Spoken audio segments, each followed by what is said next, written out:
Hello. This is a video that I've been thinking about for several days, and I'm excited to be jumping back on this channel.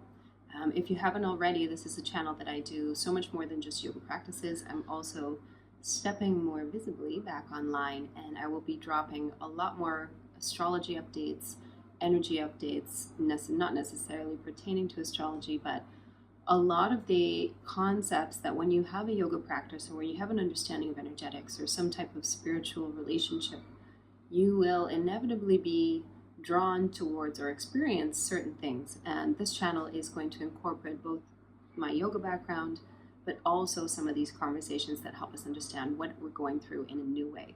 Okay, so let's dive in. I was watching a few accounts today, and there's always, before a big event, an astrological event, there's always many different opinions or perspectives. And I think that it's really important to take the information that I'm going to impart and allow it to kind of feel into your body. Let it simmer a little bit and see how it feels for you, because you know best in terms of what resonates and what doesn't. Knowing a bunch of useless information about which star is which doesn't really land the same way as saying, yes, I can feel there's something calling me forward. That lands. So in the way that astrology works, we have obviously different characteristics for different planets, placements, and stars.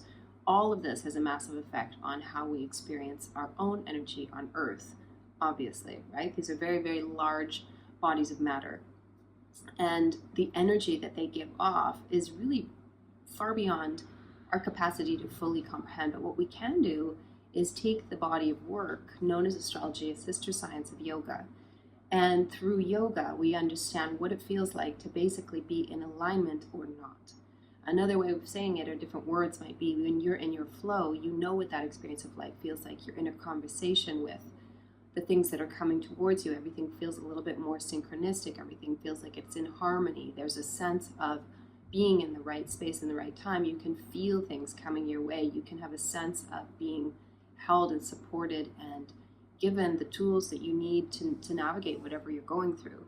And we also know what that feels like because most of us have experienced the opposite. And we know what frustration and stagnation and fear and doubt and discouragement and low self-esteem feels like. And that would be the opposite shadow aspect of being in alignment. Now, when we go through the Lionsgate portal, first of all, there's many different ways to look at this, and I'm going to keep this video fairly short for you. But basically, we can look at numerology to start us off, right? The 8th month, the 8th day. So the Lionsgate portal is not actually, it's not limited to this one moment in time or this one 24-hour period. Because of the alignment coming into a specific motion with the 3 specific big players and Earth, when we get closer to this alignment, we're going to be feeling it before and after. And so we are basically in what's known as a portal, a Lionsgate portal.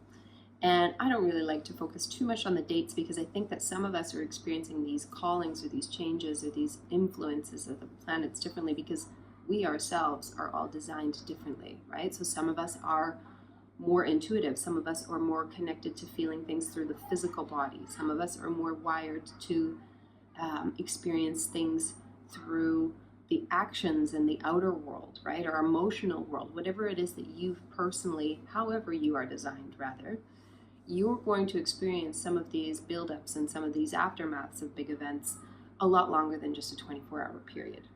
So what we basically have, what's considered a Lionsgate portal, is obviously the lion represents the sun in Leo.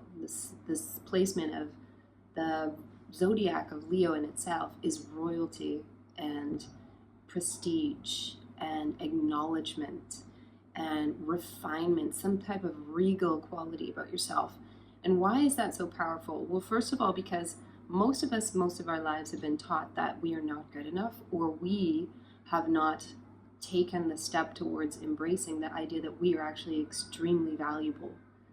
And with all of our very humanness, flaws and all, we still have a huge amount of divinity and worth and value and brilliance in the way that we're designed.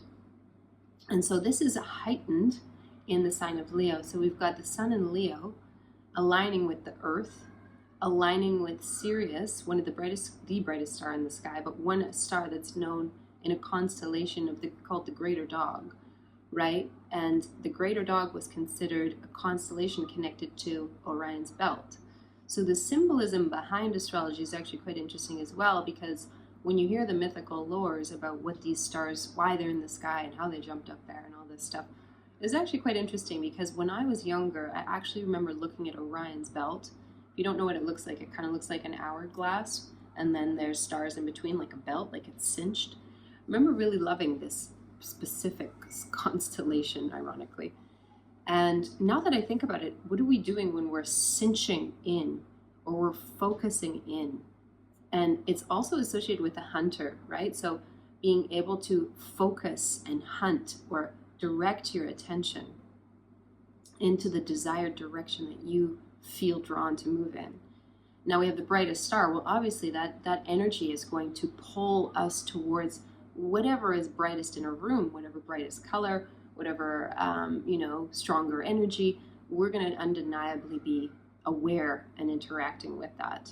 Guys, you've got Sirius, the star, and the Orion's belt component, all basically gearing us towards an effect that feels very focused, very kind of tuned in and honed in on a heightened awareness in the sign of Leo, which is embodiment and really owning who you are. It can get in the shadow aspect a little self-inflated, self-absorbed, but in the positive aspect, it is claiming your self-worth. And I've thought a lot about the last couple of days about this topic in my own life, and it's not only claiming your self-worth or your confidence, because you can feel very content with who you are, but it's also claiming your desires. It's claiming your dreams, if you will, but even within that word, right? Dreams have a connotation within hearing that word that they're just dreams, right? We've dismissed, as we've gotten older, quite a lot of the ideals that we may have had in youth, where we were asked all the time, anything's possible, what do you want to be? Now it's this opportunity to get actually really invested in those dreams. Why do you specifically have the dreams that you do?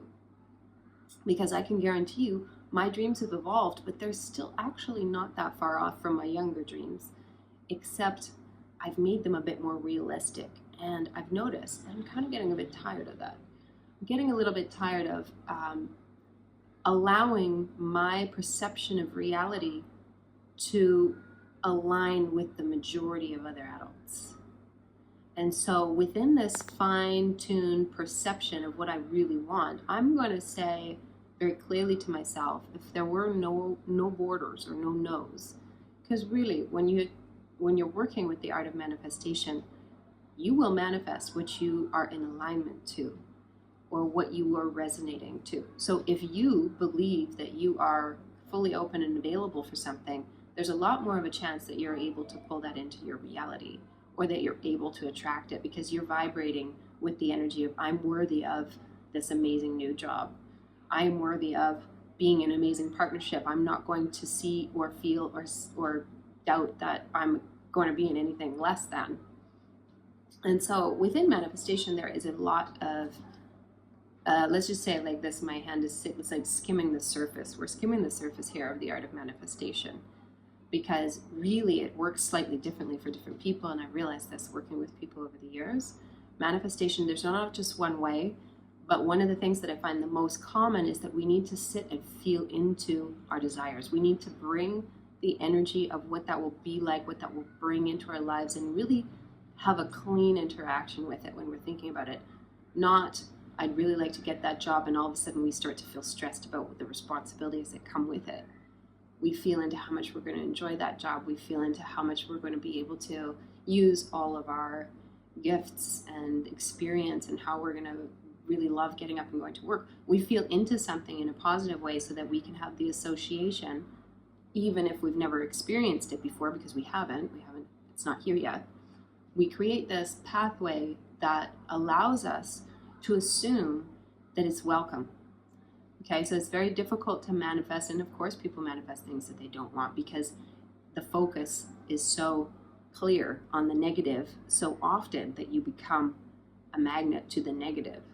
And so with all of this power behind the Leo placement, I invite you to become the more, let's put it this way, the biggest boldest, and also kind of sassy version of yourself. Now, that doesn't mean you need to walk around the world like this, but it means that you give yourself permission to perhaps notice how often you ask for what you need, or how often you ask for more, or how often you ask big things because you've been maybe let down at some point in your life and you've gotten used to not asking for what you need or want anymore.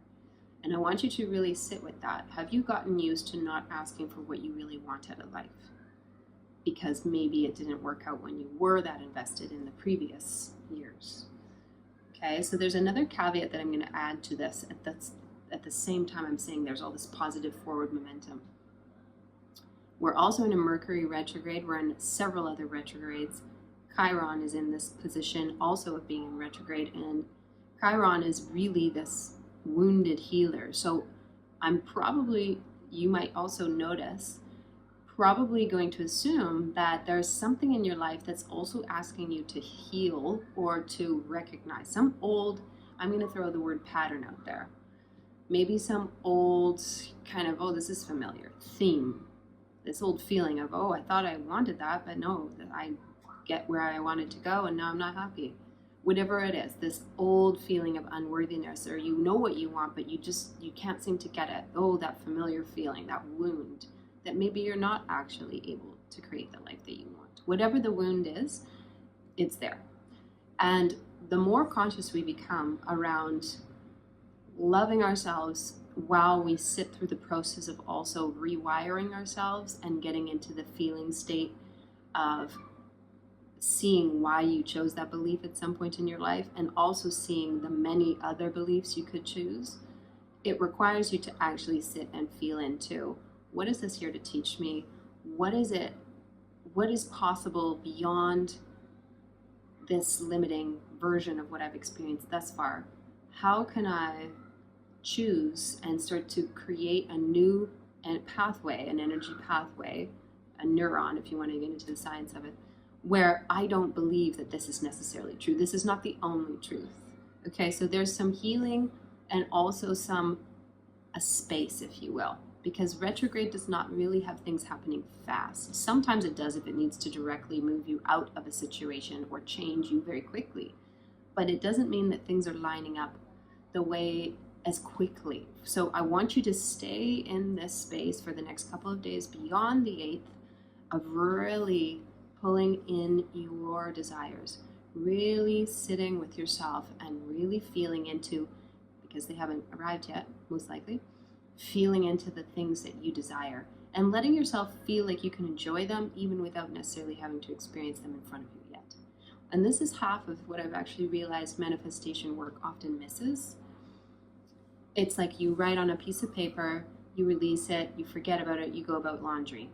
No, you should actually be thinking about it and enjoying that, right? Everything in life is a process. We don't all of a sudden arrive and then our body registers, right, all sorted, we're done. Everything that we pull into our life is a process of build up, of getting comfortable with the idea, of welcoming the idea, of seeing the actual manifestation in real time, in working with that manifestation, in sustaining that manifestation in our life. So when we look at it like that, we can enjoy this process of going where we want, of really reaching for our heart's desires. We can enjoy the whole process even if we haven't actually arrived yet. I hope that that's been helpful. This is a very, if nothing else, and by the way, you have this ability every single day of your life, but again, like a full moon, this is just a heightened energy. You might notice that, things around you feel a little bit more specific, or perhaps more important, or perhaps you'll notice people's emotions are running a bit higher. Perhaps your sleep is a little bit out. Just watch your energy, and the opposite can be true as well, right? So you can also feel like you're moving through something, your body's kind of digesting something. That's also a result of higher energetics. Okay, so lots of water, hydrate, hydrate, hydrate. Clear as much as you can. Anything from your day, in your field, in your circle, in your community, clear anything that is a really obvious negative energy drain. Conversations that you don't want to be having with people, you don't need to be having with people, experiences or places that you know bring you down for the next little while, let's become really intentional about your worth. And when we start to value our own energy and how we're showing up, then taking those options or moving into those scenarios with people don't seem that attractive. In fact, you become less tolerant to allowing them in your life. And that doesn't mean that they don't happen. It doesn't mean that we don't experience some conflict, but we just become a little bit more in tune. Is this going to serve me if I'm trying to line myself up with a frequency where I'm clear and I'm open and I'm confident and I'm calm and I'm ready? I highly suggest that you don't put yourself around situations, people, or things that lower your energy. Thank you so much for listening and watching. Do the usual YouTube thing, like, subscribe, all the stuff. And if you have anything you'd like to share about what you're planning to manifest with the rest of 2025, but to be honest, a year is much more than just a year. Really hold that truth and feel the changes that are happening in your life. Feel the intensity and also really step forward fully when you do feel the new calling you. Bye for now.